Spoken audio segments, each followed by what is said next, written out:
Thật may mắn cho nhóm làm phim chúng tôi khi về thăm Ni Xá Phùng Xuân, Trạm Tịch vào dịp lễ Trung Thất Thiền sư Thích Nhất Hạnh, đã gặp được sư cô Chân Hoa Nghiêm từ Hoa Kỳ về dự lễ Trung Thất của thầy mình.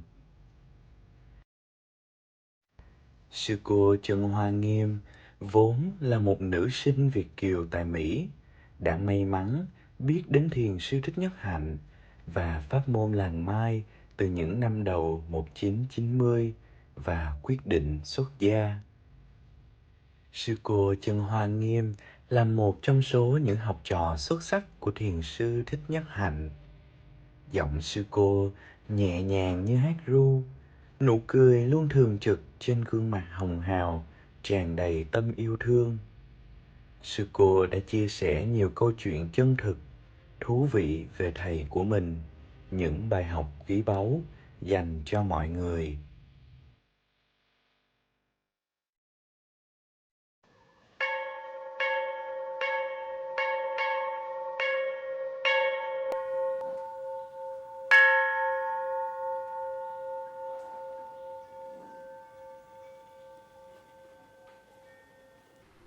Thì hôm nay là cái Tết thứ 5 của sư ông, và chị có cái vinh dự được dự cái Tết thứ 5 ở Trạm Tịch, vì có rất nhiều các sen nhỏ ở đây, và có vài vị có một cái ý mời chị chia sẻ những cái kỷ niệm với sư ông. Nhưng mà nhìn ra thì nhìn xuống thì chị thấy có nhiều sư chị có kỷ niệm với sư ông lắm, chứ không phải một mình chị. Các em chịu khó ngồi thêm một chút để nghe các sư chị kể chuyện kỷ niệm của mình với sư ông. Quý vị có thích nghe không? Thì chị nghĩ là cái chuyện này nó cũng nuôi dưỡng và cũng nhắc nhở sự thực tập của mình. Ở đây có rất nhiều các em nhỏ sa di á, thì ngày xưa là xong đi đâu xong cũng nhắc gì thở đi, để ý tới bước chân. Nhưng mà mấy em biết không, cái ba cái chữ mà thở đi con á quan trọng lắm. Thì chị xin kể một câu chuyện mà lần đầu tiên chị đi khóa tu với sư ông lúc chị còn là sa di. Lúc đó là mình đi qua nước Denmark là Thụy Đan Mạch. Thì chuyến đi đó có ngày xưa có ít thầy cô lắm, thì cái thời gian đó chị là sinh viên nhỏ nhất, thì chị có cô Chân Vì, thầy Vô Ngại, chị sư ông, cô Chân Thông thì khóa tu. Khóa tu đó được tổ chức cho người Việt ở một cái trường trung học ở Thụy Điển, ở Đan Mạch.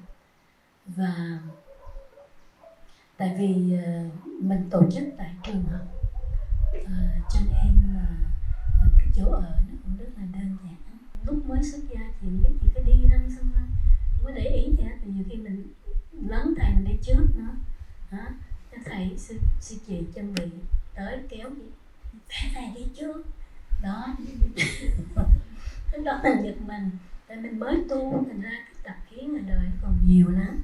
Mà ngày xưa chị chưa biết sư ông là ai hết đó, mình chưa biết sư ông là một vị thiền sư hay như thế nào, mình mới xuất gia mà, cho nên mình không thấy được, và mình cũng chưa được học y nghi đàng hoàng. Cho nên sau đó thì sư ông dạy là mình đi phải có chánh niệm. Nhờ đi trước thầy sư ông có thấy được mình không đi không có chánh niệm, cho nên đó là sư ông nhắc con đi cho có chánh niệm.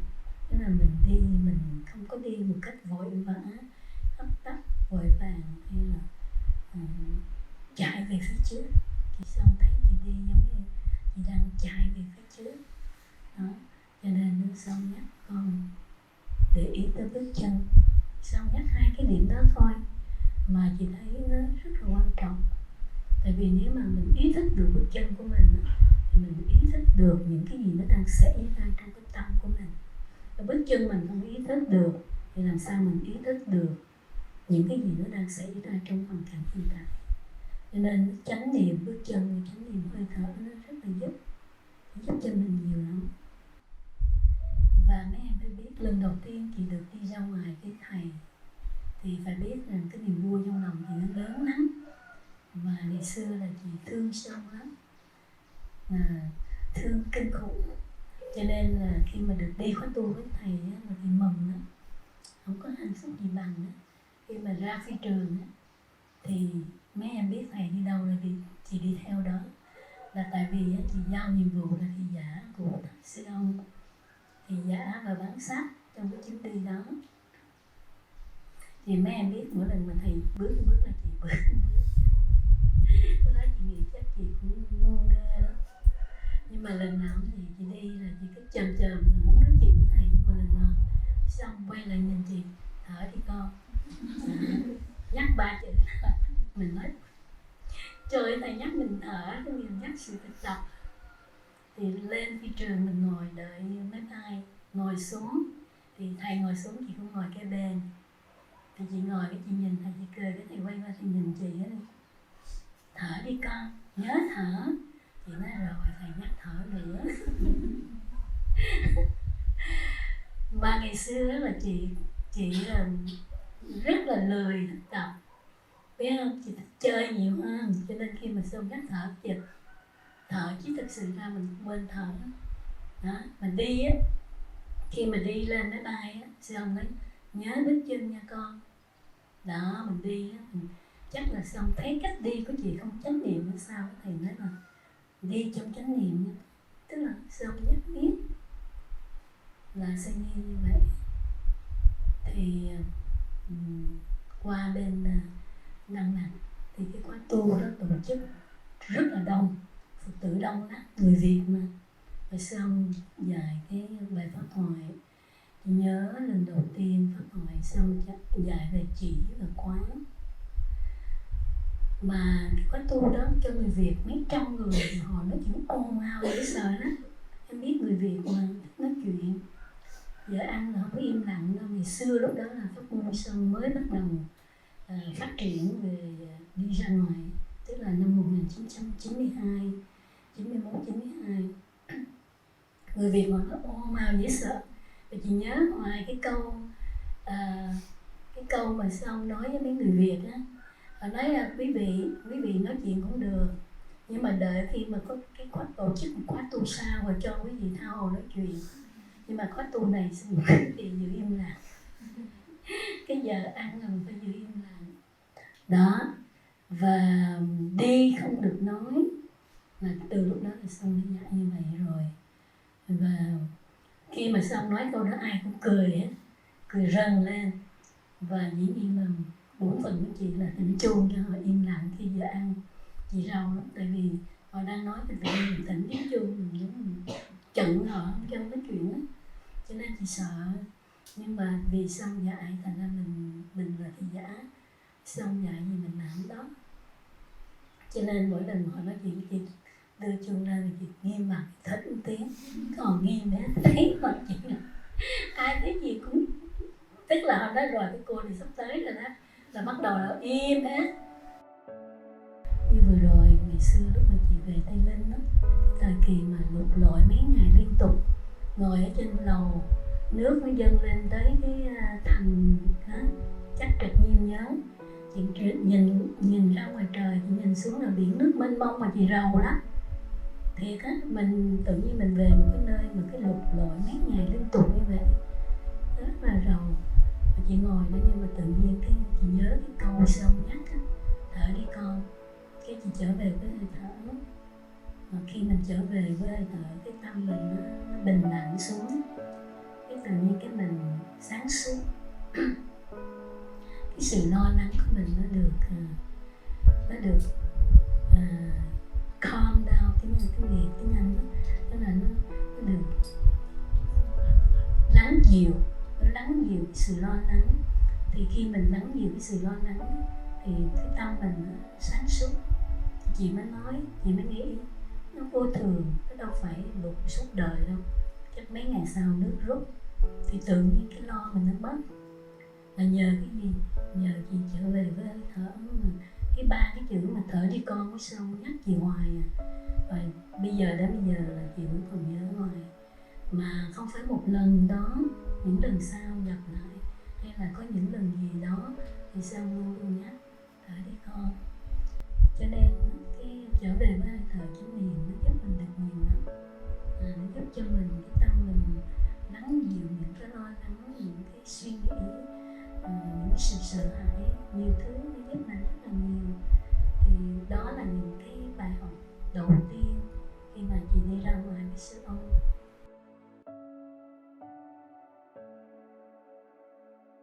Cái khóa tu đó chị bán sách của làng mai đem theo. Đông, thật là đông, trời ơi thích lắm, họ rất là thích cái khóa tu đó, rất là thành công. Nhưng mà nó có một hai cái biến cố xảy ra. Cái khóa tu đầu tiên trong cuộc đời chị cho đến bây giờ chị không bao giờ quên hết. Cái biến cố đầu tiên đó là gì mấy em biết không? Chị bán sách và ngày xưa thời gian đó mình còn xài tiền phong á, mấy em, những cái em nào qua những năm đầu tiên mà được lãnh 300 phong, phải không? Thì chị bán được là 3.000 phong sách tiền mặt ấy. Chị để trong cái túi và em biết sao, qua ngày hôm sau không cánh là nó bay. Trời ơi, chị hết hồn luôn. Mà sau đó thì chị mới biết rằng cái trường học chỗ đó là chuyên môn bị mất đồ đó, mà mình biết mình cứ để tiền trong cái túi thấp, mình để đó mình đi. Mà chị thì dạ xong chị phải bưng thức ăn sáng trưa chiều đó về hầu thầy, thành ra là mình đâu có để ý là mình mất cái thì nó chết rồi. Thì lúc đó chị nhẩm trong đầu, chị nói thôi bây giờ mỗi tháng mình có 300 phong, mình giờ 10 tháng mình trả đúng 3.000 chẳng hạn. Tại cũng trách nhiệm của mình làm mất mình phải đền chứ. Nhưng mà sư cô Chân Không thì sư cô cũng biết thương lắm. Sư cô nói em mình thực tập đàng hoàng thì khỏi trả tiền, khỏi trả nợ. Cái mình chị nghĩ cha mình thực tập đàng hoàng đi thật quá cho đầy đủ. và thầy trụ trì của chùa tổ chức là thầy Quảng Bình, biết Đức Nghiên biết không? Bây giờ thầy cũng lớn tuổi lắm rồi, thầy dễ thương lắm. Thầy kêu gọi Phật tử, thầy nói có một sư cô bán sách mà cổ là bị mất tiền rồi. Phật tử cúng dường và họ nghe nói do tội nghiệp quá thì họ ôm tiền lại họ cúng dường. Và sau đó thì mình lấy lại được cái số tiền. Và khi mà chị nhớ khi mà về tới làng, về tới xóm thì quên luôn cái chuyện đền bồi thường. Khi mà trên đường về á, em biết không, khi mà trên đường về thì cũng vậy, thì bộ phận chị là thì giả xong thì xong đi đâu mình đi theo đó. Thì ra phi trường cũng đợi trên cái chuyến bay về lại Pháp. Thì chị ngồi thoải mái lắm. Chị ngồi xong cái chị đưa hai cái bàn chân ra, chị ngồi thì xong quay qua quay lại, tại mình ngồi kế thầy mà, thầy nhìn xuống, thầy nhìn bàn chân thì chị cũng nhìn xuống. Thì chị thấy gương mặt thầy hơi là lạ, chị ngạc nhiên quá, chị nhìn xuống thì lên máy bay. Chị theo xong lên máy bay ngồi, thầy vé với chị vé xong ngồi gần nhau, mà xong ngồi tuốt gần cái toilet luôn. Các em biết là xưa ngày xưa là đi máy bay là đi cái vé mà phổ thông á, cái economy là cái loại rẻ tiền nhất, thành ra nó ngồi tuốt từng cái toilet luôn. Mà trong khi đó chị cứ nghĩ là chắc mình sẽ ngồi first class, tức là ngồi trên á, ai về đâu mà tuốt vậy. Và chị nói mình tưởng đâu rằng chắc mình sẽ ngồi trên, ai về mình ngồi tuốt dưới toilet từng tất. Thì chị ngồi kế bên sư ông. Thì mấy em mới biết rằng cái cơ hội mình được gần thầy không dễ đâu. Tại vì sư ông rất nhiều việc và không phải lúc nào cũng gặp mình hết. Lâu sư ông mới từ sân cấp xuống tam quý sư. Cho nên khi mà cái cơ hội mà được gần thầy là quý hiếm lắm. Nhất là cơ hội mà chỉ có hai thầy trò ngồi gần nhau thôi. Chị nói chà, cái cơ hội để chị hỏi Phật Pháp nha. Ở trong đầu chị có bao nhiêu là câu hỏi, nào là giác ngộ, giải thoát làm sao, tu bao lâu thì giác ngộ, ví dụ vậy. Trong đầu chị đã chuẩn bị sẵn hết những câu hỏi rồi. Thì mấy em biết ngồi xuống rồi cái một phần chị rót trà đưa thầy uống. Cái chị nói bạch thầy, chưa kịp nói cái thầy quay qua thầy nói thở không? Thở đi con. Xong nói thở đi con. Chị cục ứng cái im, chị ngồi thở. Tao sư cô hết trà. Xong mới quay qua, xong mới nói con biết không, xong chị tay gì nè, sư cô á là không được mang vớ màu. Chị mới tán nữa ra, chị nhìn xuống thì ra là chị mang cái đôi vớ mà thật sự đâu phải vớ màu đâu, nó chỉ là một cái đôi vớ màu đen mà nó có 3 sọc màu. 2 sọc màu tím và 1 sọc màu hồng. Thì xong mới nói là sư cô không được mang vớ màu. Chị mới nói, trong đầu chị nói chết chưa, bây giờ mình phải có cách gì để biện minh cho cái lỗi của mình. Chị mới nói, dạ bạch thầy, cái vớ này con mua nó đang sale. Nó đang sale mà nó lại đẹp nữa. Thế xong mới nói sale cũng được nữa. Đã nói là không được mang vớ màu, mà người tu là cuộc sống phải đơn giản, bình dị, phải mặc những cái đồ họa sắc, như là đắp y y cái màu hỏa hoàng là màu vậy là mấy không, tức là màu đỏ, màu vàng, giống như những cái vải mà người ta quấn xác chết rồi ta ma bên Ấn Độ, màu hỏa hoàng màu gì.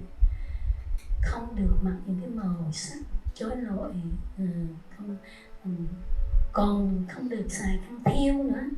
Thì chị tán nữa, tại vì chị đang dùng cái khăn thiêu, mà cái khăn của chị là khăn màu trắng mà thiêu hoa sen màu hồng. Nhưng mà chị trong đầu chị nghĩ trời ơi, cái khăn này nó quá thanh nhã, nó màu trắng mà hoa sen nó là tượng trưng cho trong chùa quá, mà sao này không được theo. Cho nên chị nghe nói gì ngoài ý chị cãi, nhưng mà trong đầu chị lại có những cái câu hỏi khác. Chị nói nhưng mà con mang vớ trắng được không? Cái sao nó không được luôn. Cái chị im luôn, tức là không được mang cái vớ mà 3 cái màu tím với màu hồng đó. Cái xong mà trong đầu chị là khi mà chị đi khóa tu chị lựa là cái 3 cái vớ này là đẹp nhất, là tại vì cái màu nó nhã, nó màu tím và nó xẹt. Mà cái đó là vớ đó chị mua khi mà chị về nhà bên Anh, London, chị thăm gia đình. Và chị đi chờ với bà chị thì bà chị thấy vớ nó ấm và nó đẹp và nó sao mua, mà ai về đổi sao không cho. Và sau đó là những đôi vớ đó là chị phải cho nó đi nó giải thoát. Thành ra không có giáo lý thì không có câu hỏi nào. Chị thấy loại cái bài học của sư ông là thấy đủ rồi, còn hứng gì đâu. Cái cục hứng thấy còn bị rầy nữa chứ, rầy là không được. Trên đường về thì chị về là chị đi chung xe với sư cô Chân Không, sư ông chị. Cái sư cô mới nhắc là cái chuyện mất tiền. Cái chị mới nói trước khi mất tiền là em cũng mất cái, em mới giật cả ngày luôn, xui dễ sợ. Cái xong nói đúng rồi, xui quá còn bị rầy nữa. Thì đó là cái kỷ niệm mà đầu tiên chị không bao giờ quên, là lúc mà chị đi làm thi giả với xong lần đầu tiên đi ra ngoài đi theo thầy. Thì chị nghĩ với cái kinh nghiệm mà chị chia sẻ cho các sư em á, khi mà đi theo các quý sư chị, quý sư cha, sư mẹ, các em phải cẩn thận, có thể là sẽ bị được nhắc nhở và dạy dỗ.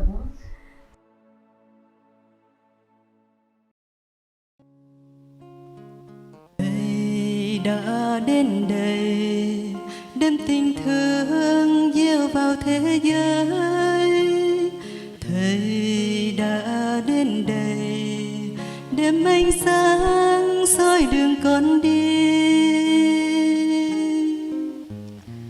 Thầy là núi cao vững kiên giữa ngàn giông bão.